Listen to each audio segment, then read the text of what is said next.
أعوذ بالله من الشيطان الرجيم. بسم الله الرحمن الرحيم. إن الذين يخشون ربهم بالغيب لهم مغفرة وأجر كبير. وأسروا قولكم واجهروا به إنه عليم بذات الصدور. ألا يعلم من خلق وهو اللطيف الخبير. كنتم خير أمة أخرجت للناس تأمرون بالمعروف وتنهون عن المنكر وتؤمنون بالله. اگر ایک شخص عقیدے میں اچھا ہے، عبادات میں اچھا ہے، معاملات میں، لین دین میں، اپنے بیوی بچوں سے متعلق، اپنے والدین سے متعلق، تجارت میں، لین دین میں لوگوں سے وصول کرتا ہو، ادا نہ کرتا ہو، جھوٹ بولتا ہو، اس میں دیانت داری نہ ہو، تو پھر سامنے والے پر اس فرد کے عقیدے کا بہت اثر پڑتا ہے. لوگ بہت جلد سامنے والے سے متاثر اس وقت ہوتے ہیں جب وہ معاملات میں بہت اچھا ہوتا ہے. پھر اس حد تک اس کا معتقد بن جاتا ہے کہ اس کا عقیدہ بھی لے لیتا ہے. الحمدللہ رب العالمین وبہ نستعین وصلی اللہ وسلم علی سید الانبیاء والمرسلین وعلی آلہ واصحابہ اجمعین ومن تبعهم بإحسان الی یوم الدین. اما بعد، آج کا جو موضوع ہے وہ میرے اور آپ کے لیے نہایت اہم موضوع ہے کہ معاملہ داری میں بھی سلف کی راہ اختیار کرنا چاہیے. اصل بات یہ ہے کہ اسلام ہر طرح کی ہماری رہنمائی کرتا ہے. اس میں سب سے جو اعلیٰ مقام ہے وہ عقیدے کا ہے. اللہ سبحانہ و تعالیٰ سے متعلق معلومات اگر بندے کو صحیح نہ ہو تو پھر وہ اللہ کی عبادت کر ہی نہیں سکتا ہے. اور اللہ سبحانہ و تعالیٰ سے متعلق جتنی معلومات کچی ہوں گی وہ اللہ کی عبادت اتنی ہی غلط طریقے سے ادا کرے گا. تو عقائد کا معاملہ سب سے اعلیٰ اور عرفہ ہے، سب سے اہم ہے. لیکن ایسا نہیں ہونا چاہیے کہ عقائد میں آدمی پکا ہے اور عقائد سے متعلق معلومات رکھتا ہے اور بگڑے ہوئے اور فاسد عقیدے سے گریز کرتا ہے، دور رہتا ہے. عبادات میں اچھا ہے لیکن معاملات میں کمزور ہے. ایسا نہیں ہونا چاہیے، اس لیے کہ اس کا بہت برا اثر پڑتا ہے. اگر ایک شخص عقیدے میں اچھا ہے، عبادات میں اچھا ہے، معاملات میں، لین دین میں، اپنے بیوی بچوں سے متعلق، اپنے والدین سے متعلق، تجارت میں، لین دین میں لوگوں سے وصول کرتا ہو، ادا نہ کرتا ہو، جھوٹ بولتا ہو، اس میں دیانت داری نہ ہو، تو پھر سامنے والے پر اس فرد کے عقیدے کا بہت اثر پڑتا ہے. لوگ بہت جلد سامنے والے سے متاثر اس وقت ہوتے ہیں جب وہ معاملات میں بہت اچھا ہوتا ہے. پھر اس حد تک اس کا معتقد بن جاتا ہے کہ اس کا عقیدہ بھی لے لیتا ہے اس سے متاثر ہونے کی وجہ سے. اس لیے جہاں ہم لوگ عقیدے میں زور دیتے ہیں اس اعتبار سے اس میں بھی زور دینے کی ضرورت ہے. اگر نجات کا ہم اعتبار کریں، آدمی عقیدے میں بالکل درست ہے، معاملات میں کمزور ہے، تو نجات تو ہے اس کے لیے انشاءاللہ. اگر اللہ تعالیٰ نے اس کے لیے جہنم لکھ رکھی ہے والعیاذ باللہ، تو وہ ایک مدت کے لیے، ایک عرصہ تک، وہ اللہ سبحانہ و تعالیٰ کی مشیت پر ہے. ایک شخص ہے، توحید میں پکا ہے، اللہ سبحانہ و تعالیٰ کے حقوق ادا کرتا ہے، خالص موحد ہے، متبع سنت ہے، لیکن اتباع سنت میں ایک شق معاملات بھی ہیں، اس میں اگر وہ کمزور ہے تو اس کے لیے نجات تو ہے انشاءاللہ. اللہ سبحانہ و تعالیٰ اس کے معاملات میں کمزور ہونے کی وجہ سے ابدی جہنم اس کے لیے نہیں لکھ رکھا ہے، ہمیشہ کے لیے وہ جہنم ہی ہے، ایسا نہیں ہے۔ لیکن معاملات اپنا بہت اہم رول ادا کرتے ہیں۔ معاملات کی درستگی اس بات کی دلیل ہے کہ اس کی عبادت قبول ہو رہی ہے، اس کی نمازیں قبول ہو رہی ہیں۔ تو بہرحال یہ تمہیدی باتیں تھیں، میں آپ کے سامنے اس موضوع کو اس طرح سے بیان کرنے کی کوشش کروں گا انشاءاللہ کہ معاملات ہماری زندگی میں ہماری شخصیت کا پتہ دیتی ہے کہ ہم عقیدے میں، عبادتوں میں کتنے درست ہیں، اس کا بہت اثر پڑتا ہے ہمارے معاملات کا۔ آپ دیکھو قرآن مجید میں اللہ تعالیٰ نے انبیاء علیہ السلام کے معاملات بھی بیان کیا ہے۔ ان کی نبوت سے پہلے بھی انبیاء علیہ السلام دیگر انسانوں کی طرح انسان تھے، ان کا اپنا ذریعہ معاش تھا، ان کا بھی کاروبار تھا، نبوت سے پہلے ایک لمبی زندگی تھی۔ تو اس وقت انہوں نے جو معاملات برتے اس کا بھی ذکر اللہ نے قرآن مجید میں فرمایا ہے۔ اصل واقعہ یہ ہے کہ موسیٰ علیہ السلام مصر میں تھے، ایک قبطی کو آپ نے مار دیا تھا اور اس کی موت کا وقت تھا تو وہ ہلاک ہو گیا۔ وہاں سے آپ کی موت کے چرچے تھے اور آپ وہاں سے فطری خوف تھا انسان ہونے کے اعتبار سے، وہاں سے اپنے لیے مدین چلے گئے۔ مدین کہاں تھا معلوم ہے؟ تبوک کے نیچے کا حصہ، یمبو سے کافی اوپر، تو وہاں چلے گئے تھے موسیٰ علیہ السلام۔ وہاں جانے کے بعد آپ نے دیکھا کہ کچھ لوگ پانی پلا رہے ہیں اپنے جانوروں کو، اور بعد میں آنے والے بھی اپنے جانوروں کو پانی پلاتے جا رہے ہیں۔ اور دو خواتین تھیں جو حیا کی وجہ سے مردوں کی اس جماعت میں اندر داخل نہیں ہو پا رہی، جبکہ حق تھا کہ وہ اپنے جانوروں کو پانی پلائیں۔ موسیٰ علیہ السلام دیگر انبیاء کی طرح جسمانی طور پر، عقل کے اعتبار سے، زبان کی قدرت کے اعتبار سے، فہم کے اعتبار سے، معاملات کے اعتبار سے بڑے باکمال ہوتے ہیں۔ آپ معاملے کو سمجھا اور ان کے جانوروں کو لے کے گئے، پانی پلائے اور واپس کر دیں۔ پھر اس کے بعد ان کی جو دو خواتین آئی تھیں، ان کے والد صاحب سے جا کر کے پورا ذکر کیا، پورا واقعہ سنایا، اور پھر واپس آئیں۔ فجاءت احداهما تمشي على استحياء، فجاءت احداهما تمشي على استحياء، وہ دو لڑکیاں چلی گئی تھی نا، دونوں میں سے ایک واپس آئی، اور قرآن کے الفاظ میں تمشی، مشا یمشی کے معنی کسی کو معلوم ہے؟ چلنا۔ قرآن مجید میں چلنے کے لیے 10 سے زائد لفظ آئے ہیں، 10 سے زائد، ہر طرح کے چلنے کے انداز کے لیے ایک ایک لفظ آتا ہے قرآن میں۔ عربی زبان بڑی مالدار زبان ہے۔ یا ایھا الذین آمنوا اذا نودی للصلاۃ من یوم الجمعۃ فامشوا، ایسا ہے کیا؟ فامشوا الی ذکر اللہ ہے کیا؟ فاسعوا الی ذکر اللہ، اس کے لیے سعی کا لفظ، ایسے بہت سارے الفاظ آتے ہیں۔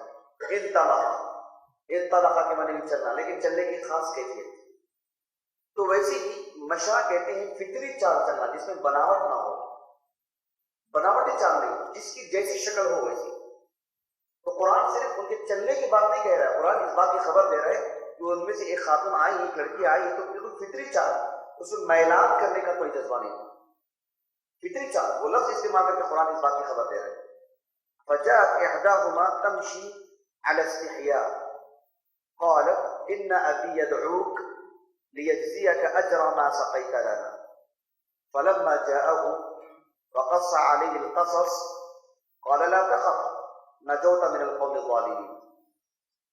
شعیب ان کا نام تھا، وہ اللہ کے نبی تھے یا نہیں تھے، اختلاف ہے اس میں، پھر وہ میرا موضوع نہیں ہے۔ یہاں ایک بات یہ ہے کہ موسیٰ علیہ السلام جب گھر پہنچے تو پورا واقعہ سنایا، دیکھو میرے ساتھ کیا کیا ہوا تھا وہاں پر مصر میں۔ پورا واقعہ سنانے کے بعد انہوں نے کہا کہ لا تخف نجوت من القوم الظالمین، لا تخف، یہ جو نقطہ ہے نا، لا تخف، اہل علم کہتے ہیں کہ امن کی خبر دینا، امن کا ماحول بنانا اور مثبت سوچ رکھنا، یہ نبوی منہج ہے، نبوی منہج ہے۔ خواہ مخواہ کے ڈرا دینا، ایسا ہو گیا کہ اب تو ہلاکت ہی ہلاکت ہے، حالت بہت خراب ہے، پتہ نہیں اب کیا ہونے والا ہے، اب یہ کرسی پر سے وہ آ گئے ہیں، اب کیا اور کیا ہونے والا ہے، یہ سب نبوی منہج نہیں ہے۔ بہرحال میں ایک ایسی بتلا دے رہا ہوں درمیانی ضمنی باتیں۔ تو اس کے بعد انہوں نے کہا کہ قالت احداهما یا ابت استاجر ان خیر من استاجرت القوی الامین۔ ان جو دو لڑکی میں سے ایک لڑکی جو آئی تھی، اس لڑکی نے ان کے والد صاحب سے کہا کہ ان کو اجرت پر رکھنی تھی کسی کام کے لیے، اس لیے کہ اجرت پر رکھنا ہو تو یہ شخص بہت بہترین شخص ہے، اس لیے کہ اجرت پر رکھنے کے لیے جو دو طرح کی عمدہ صفتوں کی ضرورت ہے، وہ دو عمدہ صفتیں ان کے اندر موجود ہیں، ایک ہے القوی، ایک ہے الامین۔ یعنی معاملات کو سنبھالنے میں طاقت بھی ہونی چاہیے۔ ایک آدمی بہت امانت دار ہے، اپنے آپ میں بہت عمدہ ہے، نیک ہے، صالح ہے، اچھا ہے، جھوٹ نہیں بولتا ہے، بددیانتی نہیں اس کے اندر، دھوکہ نہیں دیتا ہے، لیکن اس کے پاس سے کوئی چیز لے کے جانا چاہے چھین کے تو پھر وہ کچھ کر نہیں سکتا ہے، کمزور، معاملات کو اچھے انداز میں نبھا نہیں سکتا ہے، قوت نہیں ہے، تو وہ شخص جو ہے اس کے لیے بہتر نہیں ہے۔ ایک آدمی کے اندر قوت بہت ہے، سب کی نگرانی سب کچھ کر سکتا ہے، لیکن وہ خود ہی غدار، وہ خود لوٹ کے کھا سکتا ہے، وہ خود جو بددیانتی اس کے اندر موجود ہے، تو وہ بھی جو ایک بری چیز ہے۔ دونوں کے دونوں چیزیں یہ ہوں تو پھر بہت عمدہ چیزیں ہو جاتی ہیں۔ اسی لیے شیخ الاسلام ابن تیمیہ رحمہ اللہ کہتے ہیں کہ ابو ذر الغفاری کو رضی اللہ عنہ آپ صلی اللہ علیہ وسلم نے کہا کہ دو لوگ بھی ہوں تو تم ان کے امیر مت بنو، اس لیے کہ وہ اپنے آپ میں سبحان اللہ صحابی رسول اور سابقین اولین میں سے بالکل تربیت یافتہ، اس کے باوجود بھی وہ قوت نہیں تھی ان کے اندر کہ ایک ہو ان کے پاس بھی تو اس پر امیر بن سکے، وہ قوت نہیں تھی ان کے اندر۔ تو یہ دونوں چیزیں ان کے اندر تھی موسیٰ علیہ السلام دیگر انبیاء کی طرح۔ قال انی اريد ان انکحک احدی ابنتی ہاتین علی ان تأجرنی 8 حجج، 8 حجج یعنی 8 سال۔ کہا کہ میں میری بیٹی کا نکاح تمہارے سے کرنا چاہتا ہوں، جو مہر دینا ہے وہ مہر کی شکل یہ ہوگی کہ 8 سال آپ جو ہے یعنی ہمارے پاس رہ کر کے بطور اجرت کے کام کرو، 8 سال اس پر معاوضہ نہیں ملے گا، وہی آپ کا جو مہر ہے وہ ایٹا پر میری بیٹی کو دے رہے ہیں، اپنی بیوی کو دے رہے ہیں۔ تو یہ جو قرآن جو لفظ استعمال کیا 8 حجج، حجج کی معنی کوئی بول سکتے ہیں؟ 8 حجج، 8 معنی 8، 8 حجج اس کی کوئی معنی بول سکتے ہیں؟ 8 حجج سال کو بولتے ہیں، اس کو بولتے ہیں قرآن مجید میں سال کے لیے 4 طرح کے الفاظ آئے ہیں، 4 طرح کے الفاظ۔ ایک سنت، اس کی بھی معنی سال کے ہوتے ہیں، اور عام کا لفظ آتا ہے سال کے لیے، اسی طرح سے حجت یہ بھی سال کے لیے، حول ایک لفظ آتا ہے وہ بھی سال کے لیے۔ چاروں میں بنیادی فرق ہے، وہ ہمارا موضوع نہیں ہے، ہم کہیں اور نکل جائیں گے، بس ذہن میں رکھیے گا۔ حجت کی معنی بھی سال کی ہے، علی ان تأجرنی 8 حجج فإن أتممت 10 فمن عندك، 8 سال تو کرنا ہی ہے، 10 سال کرنا ہے آپ کے اوپر، آپ کی بیوی کے لیے۔ فإن أتممت 10 فمن عندك وما أريد أن أشق عليك ستجدني إن شاء الله من الصالحين۔ قال ذلك بيني وبينك أيما الأجلين قضيت فلا عدوان علي والله على ما نقول وكيل۔ یہ ایک معاملہ تھا موسیٰ علیہ السلام کا، وہ ایک مہر کے اعتبار سے، تو انبیاء علیہ السلام کی بھی معاملات ہوتے تھے، اور کتنی صفائی دیکھیں یہاں پر، دیکھیے 8 سال آپ کو کرنا ہے، 10 سال کرتے ہیں تو یہ آپ کے اوپر ہے، 10 سال بھی کر سکتے ہیں۔ موسیٰ علیہ السلام نے کہا کہ 2 میں سے جو بھی ہو، 8 سال کروں تو میں پورا کر لوں گا، میں 8 سال کے بعد جتنا ہو سکتا ہے جو 2 سال والے جو بات ہے اس میں سے جتنا بھی ادا کر لوں میں، تو میری طرف سے کوئی زیادتی والی بات نہیں ہوگی، میں نے کوئی قصور کیا ہے، میں نے کوئی کمی کی ہے۔ اتنے صاف معاملات، قرآن مجید ایک معجزہ ہے، ایک مختصر سی کتاب ہے، لیکن اس میں 3-4 سطر اسی میں نکل گئے، یہ بتلانے کے لیے کہ معاملات جو ہے بہت باریکی سے طے ہوتے ہیں، موٹے موٹے انداز میں نہیں، ایک ایک لفظ واضح واضح واضح ہونا چاہیے۔ موسیٰ علیہ السلام کا جو معاملہ ہے دیکھیے آپ، ایسے ہی نہیں اعتبار کر لیتے نا، جیسے ہی ہاں ٹھیک ہے کر لو، ہاں میں کر لیتا ہوں، پھر اعتبار یوں ہی پیدا کر لیتے ہیں، ایسے نہیں، سنجیدگی کے ساتھ شیخ عبد الرحمن بن ناصر السعدی رحمہ اللہ اور آپ سے پہلے کے علماء نے سب لکھا ہے کہ جو معاملات بہت باریکی سے نہیں، ہر چیز واضح ہونی چاہیے، اور اسی میں اچھے معاملات ہوتے ہیں، دلوں کی صفائی باقی رہتی ہے۔ پھر بولے کہ آپ نے ایسا لفظ استعمال کیا تھا، ہم نے یہ سمجھا، آپ نے کچھ کہا تھا، آپ نے وہ سمجھا۔ تو معاملات جتنے صاف ہوتے ہیں، جتنے واضح ہوتے ہیں، اس کی بہتری نتیجے میں سامنے آتی ہے۔ اللہ کے رسول صلی اللہ علیہ وسلم بھی بحیثیت انسان ہونے کے معاملات رکھا کرتے ہیں، اپنے قوم سے، اپنے رشتہ داروں سے کئی معاملات۔ کوئی مثال دے سکتے ہیں آپ مکے کی یا نبوت سے پہلے کی؟ نبوت سے پہلے کی کوئی مثال اللہ کے رسول کے معاملات صلی اللہ علیہ وسلم؟ تجارت کے معاملات۔ ام المؤمنین خدیجہ رضی اللہ عنہا نے آپ کی زندگی کا جائزہ لیا اور آپ کو دیکھا، آپ کے صدق، آپ کی امانت داری اور آپ کے دیگر اوصاف اور آپ کی حیا اور آپ کی خودداری اور تمکن، تجارت میں مہارت اور تب کا تجربہ سب آپ کے علم میں تھا، اور کچھ اوپر جائیں گے تو دونوں کی خاندان بھی ایک ہی۔ تو ام المؤمنین خدیجہ رضی اللہ عنہا نے اپنا ایک عظیم مال، ایک خطیر رقم اٹھا کے دے دی تجارت کرنے کی، اور اس میں شرح تھی، کچھ اللہ کے رسول کے لیے منافع، کچھ آپ کے لیے منافع۔ آپ علیہ صلی اللہ علیہ وسلم کی دیکھیں نا معاملات کیسے تھے۔ معاملات یہ ایک فطری چیز ہے، اس کے بغیر انسان جی نہیں سکتا۔ نبی کریم صلی اللہ علیہ وسلم کی ایک حدیث مبارکہ ہے صحیح بخاری کی، صحیح بخاری میں ایک کتاب ہے کتاب الاجارہ، کتاب الاجارہ، اس میں یہ حدیث مبارکہ ہے کہ ابو ہریرہ رضی اللہ عنہ کہتے ہیں کہ آپ صلی اللہ علیہ وسلم نے فرمایا ما بعث اللہ نبیا الا رعى الغنم، اللہ نے جس نبی کو بھی نبوت سے سرفراز فرمایا وہ نبوت سے پہلے انہوں نے بکریاں چرائیں، ہر نبی نے۔ یہ انبیاء علیہ السلام کی بالخصوص سنت رہی ہے۔ ابو ہریرہ رضی اللہ عنہ کہتے ہیں کہ آپ علیہ السلام کے صحابہ نے پوچھا کہ اللہ کے رسول آپ نے بھی چرائیں گے؟ اللہ کے رسول نے کہا صلی اللہ علیہ وسلم كنت ارعاها على قراريط لاهل مکہ، ہمیں بھی چرایا کرتا تھا میں۔ قراريط معلوم ہے آپ کو؟ چاندی کا ایک بالکل آخری حصہ، بالکل معمولی پونجی، ہمارے پاس آنے وغیرہ ہوتے ہیں نا، کچھ ہلکے پھلکے پیسے، یعنی معمولی سی اجرت پر میں بھی چرایا کرتا تھا۔ میں نے بھی جو ہے کسی کا ریوڑ لے کر جاتا اور جو ہے انہیں چراتا، پھر واپس لے کر آتا، معمولی اجرت پر۔ تو آپ علیہ السلام نے نبوت سے پہلے بھی معاملات فرمائے، آپ کو نبوت ملنے کے بعد بھی آپ نے معاملات فرمائے، ایسے کئی معاملات ہیں اللہ کے رسول کے صلی اللہ علیہ وسلم۔ لیکن ہمارا جو موضوع ہے، یہ سب باتیں بتانے کا مقصود یہ تھا کہ ہم معاملات میں بہت ہی دیانتدار ہوں۔ لوگ ہمارے ساتھ چھوٹے معاملات کرنے کے لیے بھی بہت سوچتے ہیں، ہمیں جانتے بوجھتے کہ ہم لوگوں کو جانتے ہیں، ہمارے خاندان کو جانتے ہیں، ہمارے گھرانے کو جانتے ہیں، کچھ لوگ ہمیں بچپن سے جانتے ہیں لیکن معاملہ کرنے کے لیے سوچتے ہیں۔ کیوں بولی؟ اتنا اعتبار کم ہوتا جا رہا نعوذ باللہ، یعنی ہم خود ہی ذمہ دار اس کی، ہم خود ہی اس کے ذمہ دار۔ معاملہ تو یہ ہونا چاہیے تھا کہ اجنبی لوگ بھی ہمارے سے معاملات کرتے، اجنبی لوگ بھی، غیر مسلم آتے، ان کو آپس میں اعتبار ہو نہ ہو، کم از کم ہمارے اوپر اعتبار کرتے ہیں۔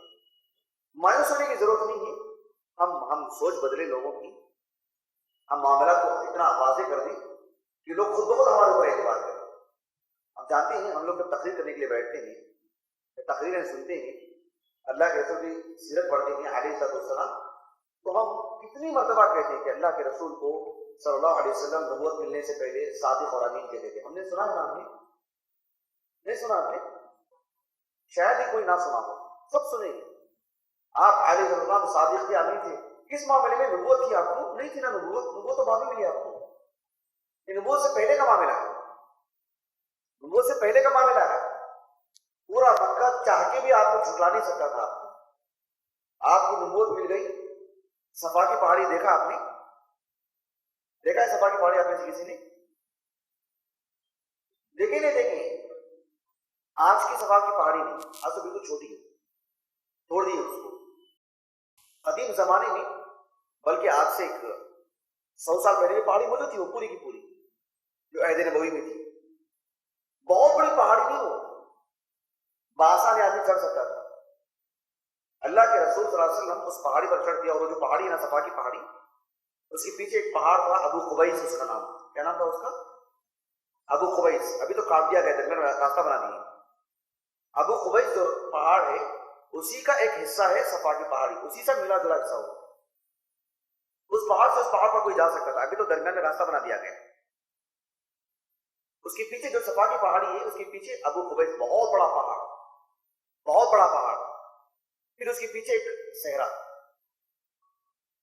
اور طلب بات کیا ہے، آپ صلی سے بخاری کی حدیث ہے، صفا پہاڑی پر آپ چڑھیں گے اور آپ لوگوں سے پوچھ رہے، مکہ والوں سے جمع کر کے کہ اگر میں یہ کہوں کہ پیچھے سے ایک بہت بڑا لشکر آ رہا ہے ہتھیار سے لیس ہو کر تم پر حملہ آور ہونے والا ہے، کیا تم میری بات کی تصدیق کرو گے؟ 1 منٹ کا بھی راستہ نہیں ہے، آدمی لوگ پیچھے سے جا کے دیکھ لیں، یا آنے والے لشکر کی جو ہے اس کی آوازیں سنائی دے دیں، یا ہتھیاروں کی جو آوازیں آ جائیں. سب ہو سکتا تھا، ان کی سب ضرورت نہیں ہے لوگوں کو. آپ نے کہا نا بس، سبحان اللہ. دیکھ رہے ہیں آپ کہہ دیں نا بس آ رہے ہیں تو آ رہے ہیں، ہم کیوں نہیں مانیں گے؟ ضرور مانیں گے. ما جربناک الا الصدق، ہم نے آپ سے صرف سچائی کا ہی تجربہ کیا ہے، جھوٹ کبھی سنا ہی نہیں آپ سے. نہیں، کبھی کبھی شرم آ جاتی ہے کہ ہم ایسی باتیں پیش کرنے کے لیے کہ رسول اللہ صلی اللہ علیہ وسلم نے صفا پہاڑی پر چڑھ کر کے ایسا سوال کر رہے ہیں. لوگ تجربہ کی روشنی میں آوازیں سن سکتے تھے، گھوڑوں کی ٹاپ کی یا ہتھیاروں کی، یا اس کے غبار کو دیکھ سکتے تھے. کوئی بعید نہیں. اللہ کے رسول وہاں کھڑے ہیں صلی اللہ علیہ وسلم، آپ کو کوئی چیز آواز آ رہی ہے تو نیچے کھڑنے والوں کو بھی آواز آئے گی. کوئی بہت بڑا بلند پہاڑ نہیں ہو، آدمی اوپر چڑھ جائے تو نظر ہی نہیں کون کھڑا ہے، ایسا نہیں تھا معاملہ.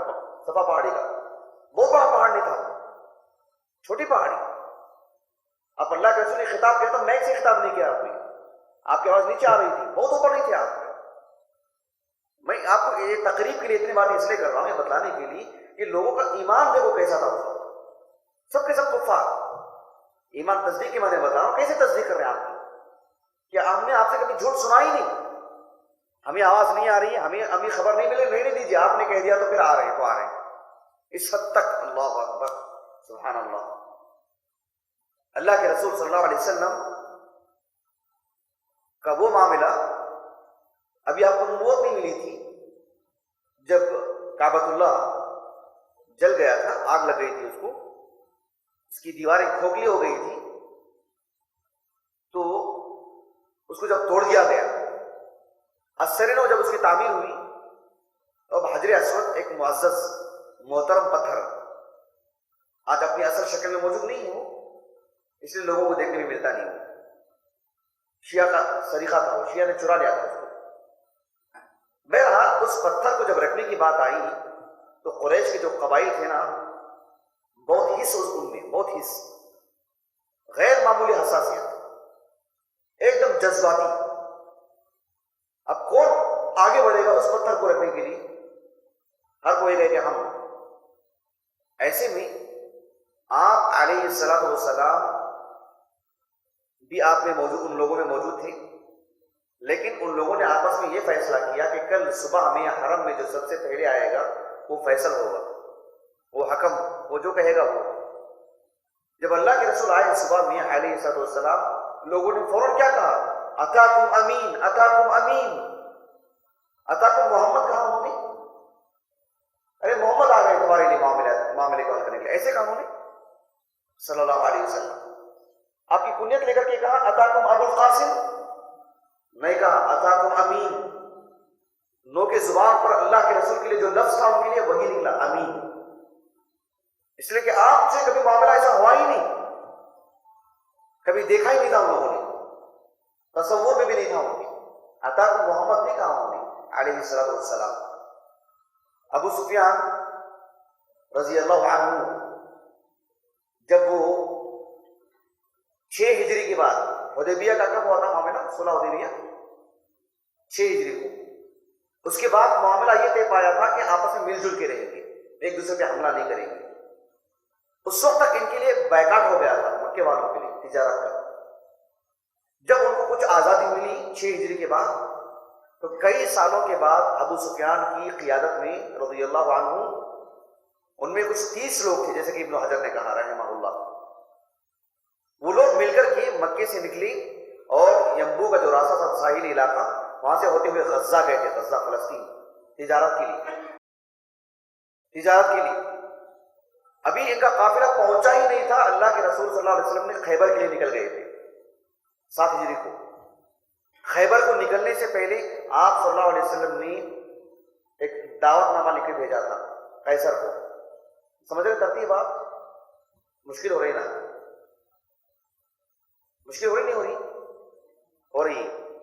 اللہ کے رسول صلی اللہ علیہ وسلم مدینے میں تھے نا جب 6 ہجری میں، 6 ہجری کو حدیبیہ گئے تھے عمرہ کرنے کے لیے، مکہ سے قبل حدیبیہ پر آپ کو روک لگا دی گئی تھی۔ اب حدیبیہ پر تھے، صلح ہو گئی تھی کہ ابھی ایک دوسرے کے ساتھ کسی طرح کی چھیڑ چھاڑ نہیں ہوگی، کئی معاملات تھے۔ اللہ کے رسول واپس آ گئے تھے صلی اللہ علیہ وسلم۔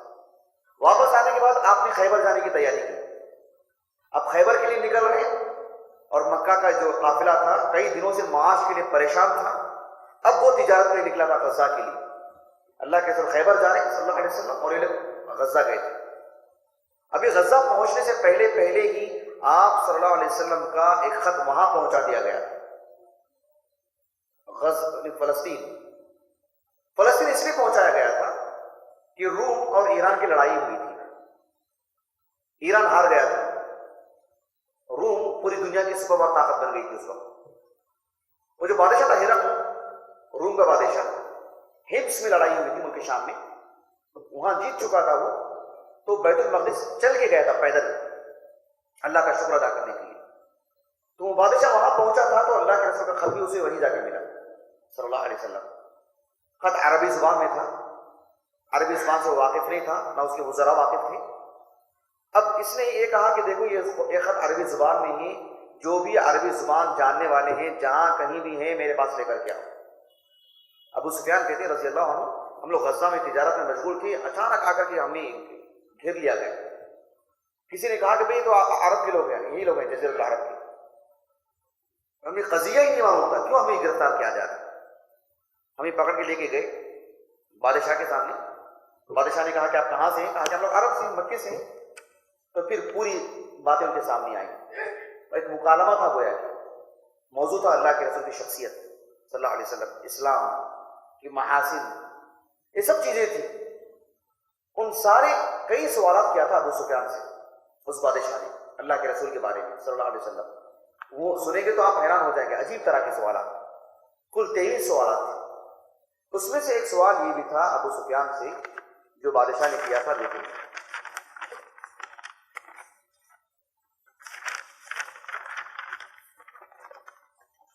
بادشاہ کا سوال تھا فَكَيْفَ صِدْقُهُ فِيكُمْ، اس شخص کی یعنی محمد کی صلی اللہ علیہ وسلم سچائی، دیانتداری تمہارے درمیان کیسے ہیں؟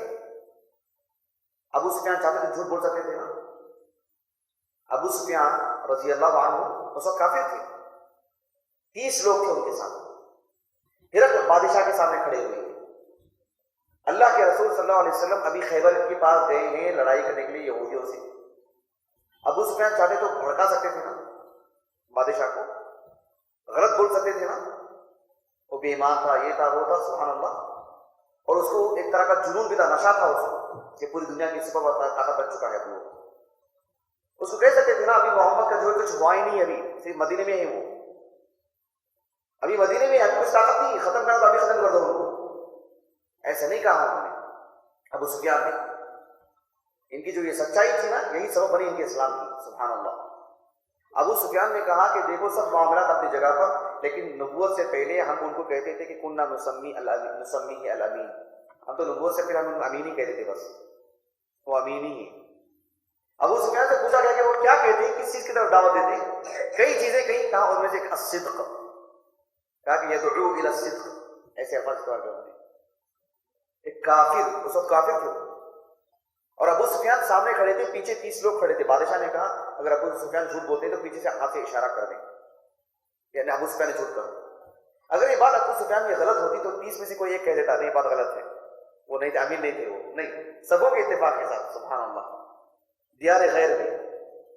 یعنی اتنے معاملات ہمارے ساتھ ہونے چاہیے کہ ہمارے پیٹھ پیچھے بھی مسلمان نہیں غیر مسلم تک بول دیں، نہیں یہ تو سچا آدمی ہے، یہ تو بالکل دیانتدار ہے، یہ جھوٹ نہیں بول سکتا. انجانے میں ہوا ہوگا وہ ہمارے لیے عذر تلاش کرے. یہ کچھ کہنا چاہتا تھا ہوگا, کچھ کہہ دیا ہوگا, کچھ کرنا چاہ رہا تھا ہوگا, کچھ کر دیا ہوگا. یہ جان بوجھ کے جھوٹ نہیں بول سکتا. ایک غیر مسلم ہمارے حق میں گواہی دینا چاہیے. لیکن ہم مسلمان کی بات نہیں کرتے, ہم اپنے سگے بھائی کے بارے میں گواہی دینے کے لیے تیار نہیں کرتے. اتنے معاملات غلط روح اختیار کر گئے نعوذ باللہ. اب دیکھو اللہ کے رسول کے لیے صلی اللہ علیہ وسلم یار غیب میں پتہ بھی نہیں اللہ کے رسول کو, لیکن آپ کے پیٹھ پیچھے بھی وہ کہتے تھے کہ وہ امین اور صادق ہے صلی اللہ علیہ وسلم. ہماری تقریروں میں یہ چرچے, ہمارے بیانات میں یہ چرچے, عشق رسول پہ تقریر کرنے پر آئے تو ہم یہ کہنا شروع کر دیتے اللہ کے رسول صادق تھے, امین تھے. یعنی ہم نے آپ پر ایمان لائے ہیں, کس بنیاد پر؟ ہم آپ کی ہر بات کو سچ مانتے ہیں. اللہ کی بات کو پہنچانے میں آپ امین تھے, اسی وجہ سے ہم آپ پر ایمان لے کر کے آئے. تو وہ اثرات ہمارے اندر کیوں نہیں ہیں؟ تو ہمارے اندر وہ اثرات کم ہونے کی وجہ سے ہم وہ صحیح معنوں میں دعوت دینے کی پوزیشن میں نہیں رہ جاتے. نعوذ باللہ من ذالک. لیکن ایک اہم چیز ہے, بہت سارے غیر مسلم ہوتے ہیں, جھوٹ نہیں بولتے, دھوکہ نہیں دیتے, فطرت پر باقی رہتے. اسلام جب ان کے پاس پہنچتا ہے تو وہ سب سے پہلے قبول کرنے والے بن جاتے ہیں. ایسے ہر دور میں رہتے ہیں. آپ دیکھو صحیح بخاری میں ایک قصہ آتا ہے ابو بکر صدیق کا رضی اللہ عنہ. ایک کتاب ہے صحیح بخاری میں, کتاب المناقب. ام المؤمنین عائشہ کہتی ہیں رضی اللہ عنہ کہ ابو بکر صدیق رضی اللہ عنہ, اسلام لانے سے پہلے کی بات ہے, اللہ کے رسول کے نبی بننے سے پہلے کی بات, کہ وہ کتنا احتیاط کرتے تھے حلال اور حرام میں. کہ ابو بکر صدیق رضی اللہ عنہ کا ایک غلام تھا, اس نے کھانے کے لیے کچھ لے کر کے آیا. صحیح بخاری کا جیسے کتاب المناقب کی, وہ آ کر کے ابو بکر صدیق کو دیا رضی اللہ عنہ. آپ کھانا شروع کر دیا آپ نے. اس غلام نے کہا کہ آپ جانتے ہیں کیا ہے جو آپ کھا رہے ہیں, کیا آپ جانتے ہیں؟ ابو بکر صدیق رضی اللہ عنہ نے کہا کہ نہیں, مجھے نہیں معلوم ہے اس بارے میں. تو اس آدمی نے کہا جو ان کا غلام تھا کہ کنت تکہنت لانسان فی الجاہلیہ وما احسن الکہانہ الا انی خدعته فلقینی فاعطانی بذلک. کہ ایک شخص میرے پاس آیا اور اسے کچھ غیب کی باتیں بتانے لگا, اس کا ہاتھ دیکھ کر یا کچھ مٹی دیکھ کر, آسمان کے ستاروں کو دیکھ کر, تیرے ساتھ غیبی طور پر ایسا اور ایسا ہونے والا ہے. مجھے معلوم ہی نہیں یہ سب کیا چیز ہے, بس میں نے ایسے ہی کہا, بس دھوکہ دے دے رہا ہوں. لیکن وہ جا کر کے وہ چیز برابر ہو گئی, ایسے ہی ہوا ہو. اس نے مجھے کچھ دے دیا کھانے کے لیے, وہی چیز میں آپ کو پیش کر دیا. ابو بکر صدیق کھا لیے تھے رضی اللہ عنہ, آپ کھا لیے تھے. پھر دیکھو فادخل ابو بکر یدہ فقاع کل شیء فی بطنہ. ابو بکر صدیق رضی اللہ عنہ نے اپنا ہاتھ اپنے منہ میں ڈالا اور جو کچھ کھایا سب کہیں رکھ نکال دیا. یعنی حرام, نعوذ باللہ. یہ غلط چیز ہے, ایک ہم نبوت سے پہلے کی بات ہے, یعنی اپنی اللہ کے رسول کے نبی بننے سے پہلے کی بات صلی اللہ علیہ وسلم. ابھی آپ صحابی نہیں بنے تھے, ابھی آپ کو اسلام آپ کے سامنے نہیں آیا ہے. اس وقت کی فطرت اتنی اعلیٰ درجے کی فطرت, یہ معاملہ آپ کا. پھر اسلام آنے کے بعد تو اور کیا ہونا چاہیے تھا. اللہ اکبر. ہمیں اس بات کا احساس ہی نہیں ہے کون سا لفظ کس درجے کا جا رہا ہے. ہمارے جو سلف تھے اتنا سوچتے تھے حلال حرام کے بارے میں, معاملات کے بارے میں. ہم دیکھیں نا امام بخاری, اب دیکھو دنیا میں شاید ہی کوئی مسلمان ہو جو امام بخاری کی شان میں کچھ ذرا سی بھی یعنی گستاخی کرتا ہو. اللہ نے کتنی ہیبت ڈال رکھی امام بخاری رحمہ اللہ. ہر کوئی باطل فرقی امام بخاری کی جلالت کو سب مانتا ہے. جو امام بخاری رحمہ اللہ کی شان میں ذرا سی کمی کرتا ہے پوری دنیا میں وہ اجنبی بن جاتا ہے, بے حیثیت ہو کے رہ جاتا ہے. معلوم ہوتا ہے کہ وہ بالکل اعلیٰ درجے کا گستاخ آدمی ہے, بالکل گھٹیا قسم کا آدمی ہے. خباثت ہے اس کے اندر. لوگ ایسے تعبیر کرتے ہیں جو امام بخاری کی شان میں گستاخی کرتا ہے. لیکن ہم جانتے ہیں امام بخاری رحمہ اللہ امام بخاری بنے کے پیچھے کیا عوامل تھے, کیوں کہ وہ اتنے عظیم امام بن گئے ہو. اب تعجب کریں گے آپ, کئی اسباب ہو سکتے ہیں اس کے. میرے موضوع کے تحت ایک سبب میں آپ کے سامنے رکھتا ہوں. امام بخاری رحمہ اللہ کے والد کا نام کسی کو معلوم ہے؟ امام بخاری رحمہ اللہ کا نام تھا محمد, ان کے والد کا نام تھا اسماعیل. وہ بھی صاحب علم, صاحب حدیث. لیکن وہ شہرت جو عام محدثین کو ملی وہ ان کو نہیں مل سکی. وہ مقدر ایک بہت بڑے عالم دین, ان کے والد بھی. امام بخاری رحمہ اللہ کے والد نے اتنا پیسہ کمایا، مالدار آدمی، امام بخاری نے بہت مالدار، امام بخاری رحمہ اللہ کے والد نے اتنا کمایا ایک بڑی مقدار، سب آپ نے امام بخاری رحمہ اللہ اور ان کے بھائی نے ان کی بیوی بچوں کے لیے چھوڑ کے گئے، اس میں ایک بڑی رقم امام بخاری کو ملی۔ امام بخاری رحمہ اللہ خود فرماتے ہیں، حافظ ابن حجر رحمہ اللہ نے مقدمے میں لکھا ہے فتح الباری کی حدیث ساری میں، کہ امام بخاری رحمہ اللہ نے لکھا ہے، خود کہا ہے کہ میرے والد نے ہمارے نام پر جتنا بھی پیسہ چھوڑ کے گئے ہیں، میرے والد نے کہا کہ 1 روپیہ بھی اس میں حرام کا نہیں ہے، 1 روپیہ بھی، ایک بھی۔ ایسا جب مال ہوتا ہے نا تو پھر ایسے بچے پیدا ہوتے ہیں، ایسے بچے بنتے ہیں جن کے خون میں ایک قطرہ بھی حرام کا نہیں ہوتا، اتنا اثر پڑتا ہے ان کی تعلیم میں، ان کے اخلاق میں، ان کی پرورش میں۔ اندازہ لگا رہے ہیں آپ، یہ معمولی بات نہیں ہے، اس کو ہلکا سمجھ کے آگے نہیں بڑھنا چاہیے۔ ہمارے بچوں میں اگر وہ چیز وہ دمدار نہیں ہے تو اس میں بہت حد تک سب ہمارا مال بھی ہو سکتا ہے، ہمارا جھوٹ، ہماری بددیانتی، ہماری کذب بیانی اور ہماری لاپرواہی اور معاملات کا ہمارا کس قدر ہم کچے ہیں، نعوذ باللہ۔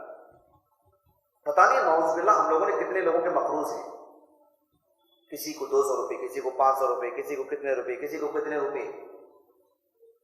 ذرا دیکھیں آپ، یہ سب ہمارا مال نہیں ہے، وہ مال ان کا ہے جس سے ہم نے لیا ہے، لیکن معاملات میں اتنے کچے ہونے کی وجہ سے پھر وہ برکت نظر نہیں آتی، چہروں سے وہ رونق اور وہ وقار ختم ہو جاتا ہے، سچائی کا وقار ہی الگ رہتا ہے۔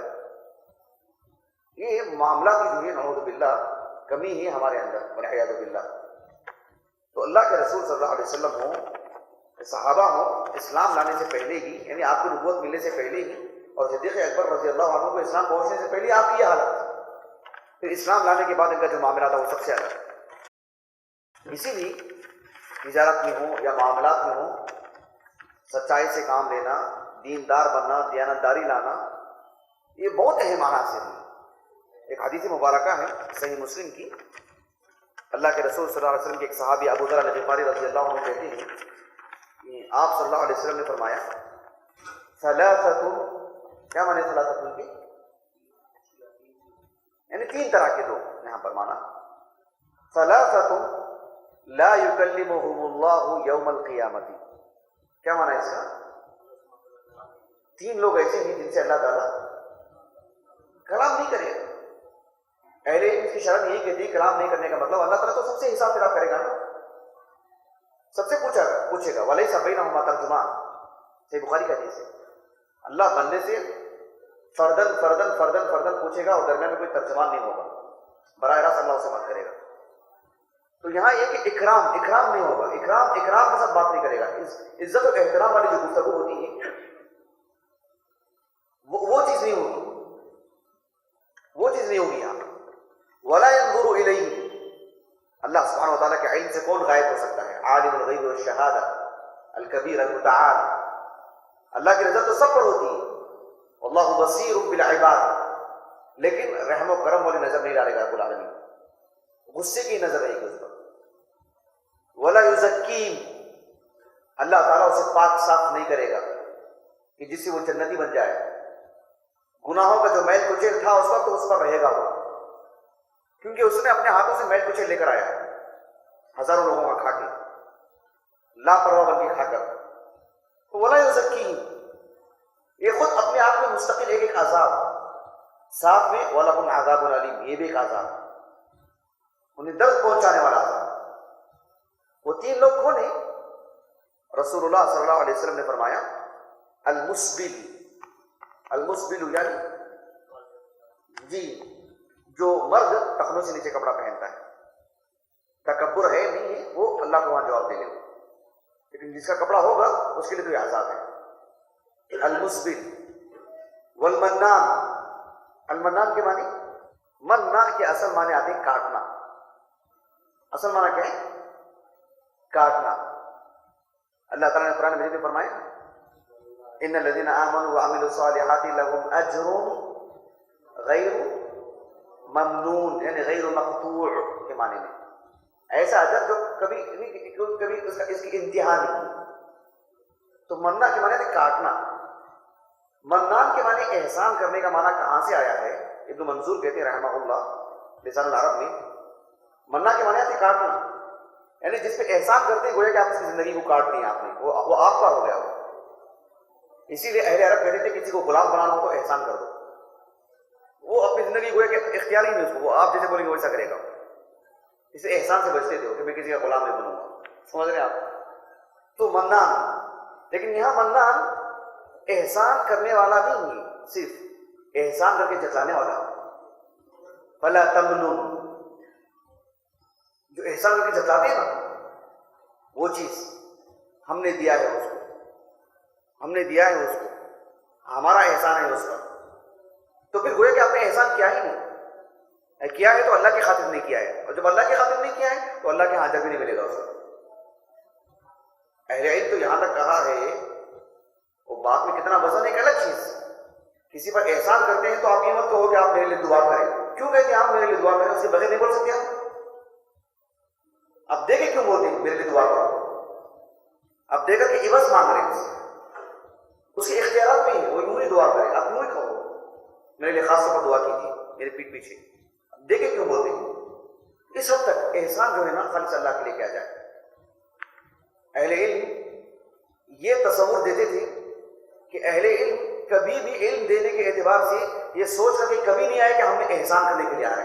یہ اہل علم کہتے تھے سلف میں، ہم اپنا فریضہ ادا کرنے کے لیے آئے. اللہ کے رسول صلی اللہ علیہ وسلم کہتے ہیں صحیح بخاری کی حدیث ہے کہ مجھ پر سب سے زیادہ احسان کسی نے کیا ہے تو کس نے کیا ہے؟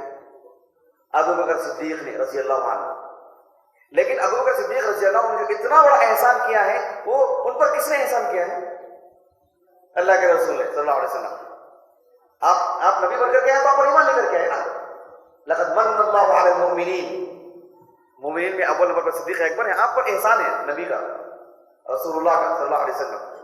آپ پر ایمان لانے کی وجہ سے آپ کے لیے اتنی ساری فضیلتیں. تو اللہ کے رسول کا سب پر احسان. تو بہرحال کہنے کا مقصد یہ تھا کہ دو چیزیں تھیں. تیسری چیز یہ تھی کہ والمنفق سلعته بالحلف الكاذب، اور ایک تیسرا ایسا شخص جس کو اللہ تعالیٰ دیکھے گا ہی، نہ بات کرے گا نہ پاک کرے گا اس کو، جو سامان بیچتا ہے، سامان بیچتے ہوئے جھوٹی قسم کھاتا ہے. جھوٹی قسم کھاتا ہے، جیسا یہ کہنا کہ مجھے یہ چیز اتنے میں ملی، یہ چیز مجھے ایسی ہی ملی ہے. اور بھی شکلیں ہو سکتی ہیں، دسیوں شکلیں ہو سکتی ہیں. اس کی شرح میں اہل نے جتنا لکھا وہ ان کے تجربے کے اعتبار سے. ایسے بازار میں جائیں گے تو دسیوں صورتیں سامنے آتی ہیں، کیونکہ اس کے ذریعے سے برکت ختم ہو جاتی ہے. اس میں ملنے والا جو منافع ہوتی ہے وہ اس کی زندگی میں برکت بن کے نہیں آ سکتی. اس کے ہاتھ میں پیسہ بن کے نہیں آئیں گے خیر و برکت کے ذریعے سے. کہیں اور نکل جائیں گے پیسے، جیسے آئے ویسے کہیں اور نکل جائیں گے. برکت نہیں بنے گی اور اسے ہم اپنی آخرت نہیں بنا سکتے پیسوں سے. اللہ ایسے مواقع نہیں دے گا. جو پیسے ہمارے نہیں ہیں، ہم نے دھاندلی کر کے لیے ہیں، دھوکہ کر کے لیا ہے، ان پیسوں کو اللہ اتنی توفیق نہیں دے گا ہم کو کہ ان پیسوں سے ہم ذخیرہ آخرت بنا سکیں. نہیں دے گا اللہ موقع، کیونکہ وہ پیسہ ہمارا نہیں ہے. جیسے ہوتے ہیں نا کچھ لوگ ہر ملک میں ہوتے ہیں، ہندوستان میں بھی ہیں، ان کی ٹولیاں ہیں جو نیک نیتی ہوتی ہے، ہمدرد ہوتے ہیں. دیکھیں کہ مالدار حضرات غریبوں کو دیتے نہیں ہیں تو ان کے گھر پہ چھاپا مارو، نکالو اور غریبوں میں جا کے بانٹو. ایک طریقہ کیا کرتے ہیں لوگ، غلط طریقہ، وہ صدقہ نہیں ہو. اس کے لیے اسلام نے دوسرا نظام رکھا ہے لیکن یہ طریقہ نہیں ہے. تو اور اس کو صدقہ نہیں بولتے. تو جو شخص تجارت میں جھوٹ بولتے ہیں ان کی برکت ختم ہو جاتی ہے. یہ تو دنیا میں، اور اللہ تعالیٰ بات نہیں کرتا نعوذ باللہ 2 روپے بھی کھاتے ہیں اور اعوذ باللہ. دیکھیں نا موت کیسی آتی ہے، پل بھر میں انسان کیا سے کیا ہو جاتا ہے. مجھے واٹس ایپ پہ بھی ایک فوٹو ہے تھی، 2 چھوٹے بچے ہیں، ایک لڑکی ہے چھوٹی بچی 13 سال کی کچھ، اس کی گود میں ایک سال کا بچہ ہے، اس کا بھائی. ابھی ٹرین میں جا رہے ہیں مدھیہ پردیش میں جو حادثہ ہوا، 100 لوگ مارے گئے، کئی لوگ زخمی ہوئے. ان میں سے چھوٹے چھوٹے بچے ہی ہوں، وہ بس رات میں ماں باپ کے ساتھ تھے اور بیدار ہو کے دیکھے تو یتیم بن گئے. ماں باپ معلوم ہی نہیں کہاں مر چکے. یعنی زندگی ختم ہو گیا کہ یہاں سے زندگی عجیب بن جاتی ہے. پل بھر میں حالات کیا سے کیا ہو جاتے ہیں نعوذ باللہ. اگر مان لیجیے کہ ہمارے حلال کی کمائی ہے کسی بھی وجہ سے وہ ضائع نہیں ہو رہے، اللہ کے یہاں ذخیرہ آخرت ہے انشاءاللہ، اللہ تعالیٰ اس کا اجر دے گا. ہم نے حلال طریقے سے کمائے ہیں، لیکن ہم نے حرام طریقے سے کمائے ہیں، پیسے کھو بھی گیا ہمارا، تو گویا کہ پیسہ بھی کھو گیا، لیکن ہمارے لیے وہ عذاب بھی ہے، ہمارے لیے وہ عذاب بھی ہے. سبحان اللہ العظیم. اس لیے معاملات میں بہت صاف ہونے کی ضرورت ہے. اللہ کے رسول کی ایک حدیث مبارکہ ہے متفق علیہ، صحیح بخاری صحیح مسلم کی. حکیم ابن حزام، جانتے ہیں آپ ان کو؟ حکیم ابن حزام صحابی رسول ہے، صحابی رسول رضی اللہ عنہ. کعبہ کے اندر ولادت ہوئی حکیم ابن حزام کی رضی اللہ عنہ. ام المؤمنین خدیجہ رضی اللہ عنہا کے رشتہ دار ہیں، اور اسلام لانے سے پہلے بھی بڑے نیک انسان اور بڑی عمر ان کی ایسا تو نہیں کہ کفر میں گزری، اسلام نہیں قبول کیے تھے، بت پرست بھی نہیں تھے، لیکن اسلام میں نہیں قبول کیا تھا انہوں نے. بدر میں بھی لے کر آئے تھے کفار میں، ابو جہل وغیرہ نے زبردستی کر کے، جیسے عباس رضی اللہ عنہ کو لے کر آئے تھے، جیسے ان کو بھی لے کر آئے تھے بدر میں. حالانکہ یہ تیار نہیں تھے قلبی طور پر، اسلام بعد میں قبول کیا ہے. ان کے عجیب عجیب واقعات ہیں، سبحان اللہ، صحیح واقعات ہیں لیکن بہت ہی عجیب ایمان افروز. تو حکیم ابن حزام رضی اللہ عنہ یہ کہتے ہیں کہ رسول اللہ صلی اللہ علیہ وسلم نے فرمایا البیعان بالخیار ما لم یتفرقا. تجارت میں جو ہے نا، جب آدمی تجارت کرتا ہے، ایک خریدار ہوتا ہے، ایک فروخت کرنے والا ہوتا ہے، ایک بائے بیپاری، ایک خریدنے والا ہوتا ہے مشتری. دونوں آپس میں جب معاملہ کرتے ہیں تو جب تک وہ جدا نہیں ہو جاتے انہیں اس بات کا اختیار ہے کہ اس بے کو وہ کینسل کر سکتے ہیں. پوری بات ہو گئی، ہم نے آرڈر دے دیا دکان والے کو، سب کچھ ہو گیا، بل بن گئی، ہم واپس آئے، اگر کہتے مجھے نہیں چاہیے، ایسا نہیں ہوگا، اس کا نقصان ہو جائے گا. کرنا ہے تو وہیں پر. تو اس طرح سے جو ہے اللہ کے رسول صلی اللہ علیہ وسلم نے اس حدیث میں بہت سارے اصول بتائے. اس میں سے جو ہمارے موضوع سے متعلق ہوئی فَإِن صَدَقَا وَبَيَّنَا بُورِكَ لَهُمَا فِي بَيْعِهِمَا. اگر دونوں خرید و فروخت میں، چاہے وہ بائے ہو، بیچنے والا ہو، خریدنے والا ہو، دونوں سچے ہیں، معاملات کو صاف رکھے ہیں، واضح انداز میں انہوں نے اسے ختم کیا ہے، تو پھر بُورِكَ لَهُمَا فِي بَيْعِهِمَا، ان کی اس بے میں اللہ تعالیٰ تجارت رکھے، برکت رکھے گا. برکت جو ہے نا، ہماری اردو زبان میں ایک چھوٹا لفظ ہے، چھوٹا لفظ، جیسے آدھا گھنٹہ شرح کرنا پڑے گا اردو میں بولا ہو. عربی زبان میں برکت بہت جامع لفظ ہے، بہت جامع. خیر و برکت کیا کچھ ہو سکتی ہے، آپ سب داخل کر سکتے ہیں اس میں. اللہم بارک لنا فیما اعطیت، یہ معمولی بات نہیں ہے. اس کو اردو میں بولنے جائیں گے یا عربی کے علاوہ دیگر زبانوں میں بولنے جائیں گے تو آپ کو بہت لمبا بولنا پڑے گا. آپ کو عربی زبان اتنی مالدار زبان، اتنی جامع زبان، اتنی اپنے اندر گہرائی رکھتی ہے. تو برکت بہت عظیم لفظ ہے، بالخصوص نبوی لفظ ہو جائے، نبی کی زبان سے نکلے تو اس کے اندر ہر طرح کے خیر جمع ہو جاتے ہیں. تو آپ صلی اللہ علیہ وسلم نے فرمایا دونوں اپنے معاملات میں سچے ہوں، واضح رکھتے ہوں معاملات کو، تو اللہ تعالیٰ برکت دے گا. ہم برکت چاہتے ہیں تو ایسا کر لیں ہم، لیکن غیبی چیزوں میں بہت کم یقین رکھا لوگوں کو. مادی چیزوں میں ہاتھ میں پیسے اگر موٹے نوٹ نظر تب ہمارے پاس پیسے نہیں، ایسا لگتا. برکت ایک معنوی چیز، وہ جلدی محسوس نہیں کرتے لوگ اور اس پہ یقین نہیں رکھتے. جو لوگ یقین کرتے ہیں وہ بہت مالا مال ہوتے ہیں، ان کا دل ہمیشہ زندہ رہتا ہے، ہمیشہ سکون سے رہتے ہیں، ٹینشن والی بات نہیں رہتی ان کو. ہندوستان کے حالات فی الحال کتنے کیسے ہو چکے ہیں، لیکن سب اس کی لپیٹ میں آنے کے باوجود بھی کتنے ایسے لوگ ہیں ٹینشن ہی نہیں. سبحان اللہ. اس کی وجہ یہی ہے برکت، اتنا سکون پہنچائی ہے ان کو، اللہ سے تعلق انہیں اتنا سکون پہنچایا ہے. حالات کیسے بھی ہوں، مدبر کائنات رب العالمین نے اجتماعی طور پر حالت ایسے ہو گئی، انفرادی طور پر رب العالمین نے کسی کو سکون سے رکھ سکتا ہے. سبحان اللہ. تو یہ اللہ کے رسول نے کہا صلی اللہ علیہ وسلم وَإِنْ كَذَبَ وَكَتَمَ مُحِقَتْ بَرَكَةُ بَيْعِهِمَا. اگر وہ جھوٹ بولتے ہوں، یہ یا وہ یا دونوں مل کے جھوٹ بولتے ہوں، تو آپس میں دونوں میں سے جس میں جو جھوٹ آئے اور عیوب کو، معاملات کو چھپا کے رکھتے ہیں، بد لفظوں میں پوری بات کرنے کی کوشش کرتے، صاف نہیں کرتے، واضح انداز میں کوئی بات نہیں.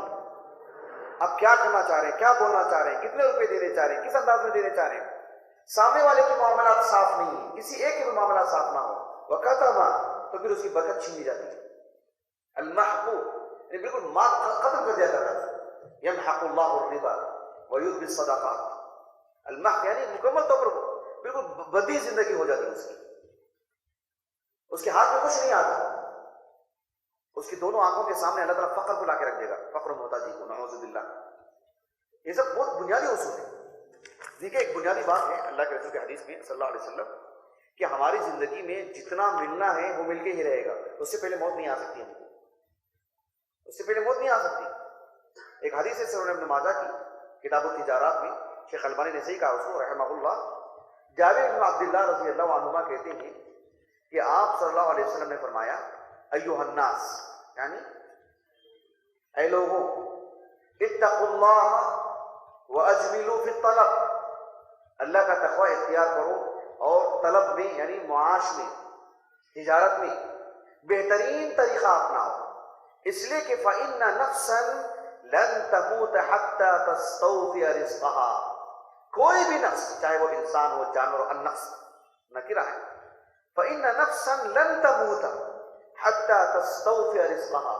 کوئی بھی نفس اس وقت تک اسے موت نہیں آئے گی جب تک کہ اس کی روزی روٹی پوری نہ ہو جائے، اس کی روزی روٹی پوری نہ ہو جائے. وَإِنْ أَبْطَأَ عَنْهَا وَإِنْ أَبْطَأَ عَنْهَا.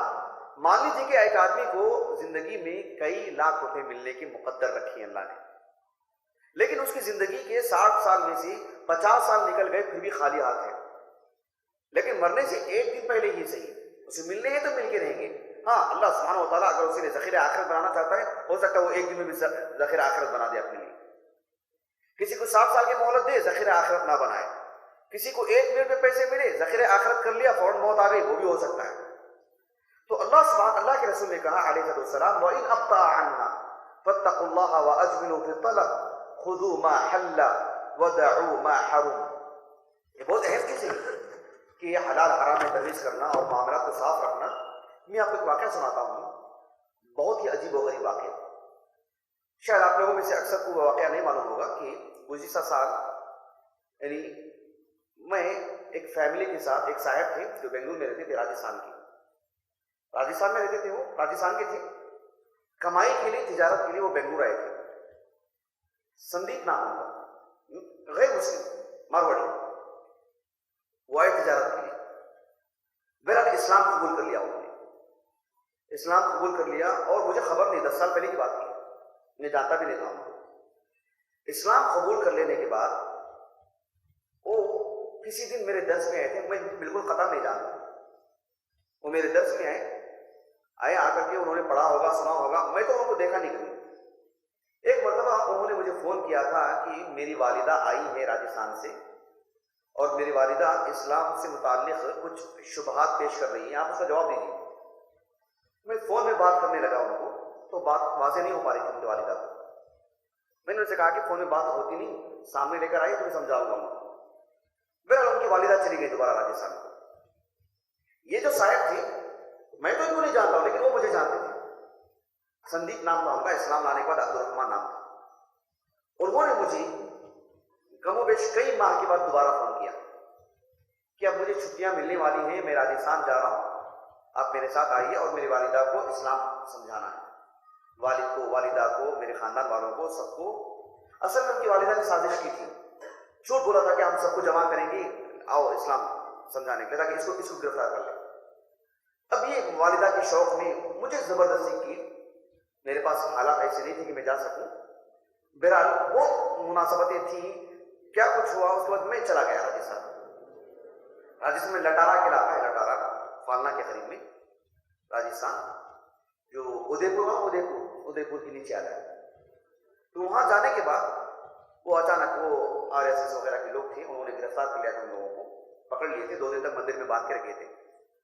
میں وہ سب ایک در بھری کہانی نہیں سنانا چاہتا ہوں، اس میں سے جو خاص بات ہے وہ بتانا چاہوں گا. یقیناً میں واللہ کہتا ہوں کہ آپ کو خاص نکل جائیں گے. کتنی بڑی بات ہے. RSS کے اتنے بڑی تعداد میں لوگ تھے وہاں پر، مار پیٹ کرنے کے لیے آئے تھے. سب کے سامنے اس سے پوچھا گیا کہ اسلام کیوں قبول کیا تم نے؟ بول، کون تجھے زبردستی کی، کون پیسہ دیا تجھے، کون کیا کیا تجھے؟ اب جانتے ہیں اس نے ایسی نازک صورت میں بھی، جہاں ہم ایک مندر میں بندے ہوئے، ایک پہاڑ پر تھا مندر میں باندھ کے رکھے ہم لوگوں کو، میں اور وہ 2 تھے، اور اتنی بڑی تعداد میں RSS کے لوگ موجود تھے. کافی مارا دونوں کو ہم لوگوں کو. جب اس کے سامنے سے پوچھا، میں واللہ کہہ رہا ہوں اللہ کے گھر میں بیٹھ کے، اس سے پوچھا کہ کیوں اسلام قبول کیا؟ آپ جانتے ہیں جواب کیا ہو سکتا ہے اس کا؟ سبحان اللہ، عبد الرحمن نام تھا ان کا. انہوں نے کہا کہ میں یہاں پر تھا، میرے لیے کوئی بزنس نہیں تھا، میرے لیے کوئی کمائی ہی نہیں تھی، میں بنگلور گیا تھا کمانے کے لیے، ایس پی روڈ میں، سٹی مارکیٹ میں. وہاں کمانے کے لیے گیا میں، مجھے کہیں کاروبار نہیں مل رہا تھا. ایک شخص کی دکان بھی مجھے کام کے لیے، مجھے نوکری ملی کام کرنے کے لیے، میں وہاں پر گیا تھا میں. اور وہ مسلمان کمپیوٹر کا دکان ہوتا تھا. میں کام کرنے کے لیے گیا تھا ان کے پاس. میرا انداز الگ تھا بیمار کا. کوئی لیپ ٹاپ خریدنے کے لیے آتا، مجھے معلوم تھا کہ اندر کچھ عیب ہے، کچھ خرابی ہے. میں میرے کو ایسا بیچتا کہ گویا کہ ہاتھ کی صفائی، صاف انداز میں. سامنے والا دھوکا کھا لیتا. دکاندار میرا ہاتھ پکڑا، بولا کہ میرے پاس کام کرنا ہو تو سچائی کے ساتھ، میں مسلمان ہوں. یہ واقعہ وہاں بولا، وہ یہاں بیٹھ کے نہیں، وہاں RSS کے لوگوں کے درمیان بولا وہ واقعہ. اس نے میرا ہاتھ پکڑا، اس نے کہا کہ میرے ساتھ تجارت کرنا ہو، میرے پاس رہنا ہو تو سچائی کے ساتھ، ایمانداری کے ساتھ، مجھے اللہ کو جواب دینا ہے. یہ اس نے مجھے کئی مرتبہ کہا. یہ اس سے متاثر ہو کر کے اس کے اخلاق، اس کی سچائی، اس کی دینداری سے اسلام کو بول گیا. دوسری کوئی وجہ نہیں. آپ جان سکتے ہیں اللہ اکبر، ایک مندر میں راجستھان کی جہاں پہاڑ پر ہمیں باندھ کر کے رکھا گیا تھا، وہاں ان لوگوں کے سامنے بات کرو. اندازہ لگائیے ہماری ایمانداری کتنا ایک آدمی کو ثابت قدم رکھ سکتی ہے. تجارت میں، معاملات میں ہماری سچائی دشمنوں کے درمیان میں ایک آدمی کے ایمان کو چھین نہیں سکتی. وہ ڈر کر کے بھی جھوٹ نہیں بولا ہو، نہیں انہوں نے مجھے یہ دیا تھا، انہوں نے مجھے وہ دیا تھا، ڈر کے بھی نہیں بولا ہو. بولا کہ مارنا ہو تو مارو، سچ تو یہی ہے کہ میں اسی نے اسلام قبول کیا. اس کے اخلاق سے متاثر ہو گیا. وہ معاملات میں اتنا صاف، اتنا شفاف، جھوٹ کبھی نہیں بولا اس نے، متاثر ہو کے میں اسلام قبول کیا. اللہ اکبر. یہ سننا تھا اور ٹوٹ پڑے اس کے اوپر. لیکن مجھے اتنی خوشی میں، سبحان اللہ، اتنا جگر کہ مسلمانوں کی تعریف سننے کے لیے وہ سخت نہیں ان کے اندر، ان کے سامنے پھر یہ بات. اور ہمارے اخلاق دیکھ رہے ہیں، اللہ اکبر. ایک آدمی کو وہاں پر بھی رہتے ہوئے اس کے سوال کبھی نہیں متوجہ نہیں کر سکے. سبحان اللہ. ہمارے معاملات اچھے ہوں، پیٹھ پیچھے بھی لوگ تعریف کریں گے، پیٹھ پیچھے بھی، ورنہ منہ پہ تھوکتے لوگ. نعوذ باللہ. اتنے بے حس ہو جاتے بعض لوگ منہ پہ بول کے جاتے ہیں بے ایمان آدمی. آپ دیکھو نا، کئی ایسے تجارت کرنے والے لوگ ہوتے ہیں، کہیں نیچے غار میں جا کے آفس بناتے ہیں، لوگ وہاں بھی آتے ہیں. اپنا معاملہ صاف رکھیں تو لوگ ڈھونڈ کے آئیں گے، لوگ جو ہے پوچھ کے آئیں گے. ورنہ ہر ایک کے سامنے سے گزرتے بھی جائیں گے تو لوگ صرف نظر کر لیں گے. اس سے معاملہ نہیں کرنا. معاملات میں صاف رہیے، میں بھی، آپ بھی، اپنے ہر معاملات میں. معاملات اچھے نہیں ہیں، وہ ایک مدرسے میں پڑھاتا ہو، وہ صحیح بخاری پڑھاتا ہو، معاملات خراب ہے تب بھی خراب آدمی کیا انسان ہے. معاملات ایک الگ چیز ہے. ہم بحیثیت مسلمان ہونے کی معاملات ہمارے بالکل واضح صاف ہونے چاہیے. اب صاف لفظوں میں سامنے والے کو بول دیں میرا ایسا معاملہ ہے، میرا یہ معاملہ ہے.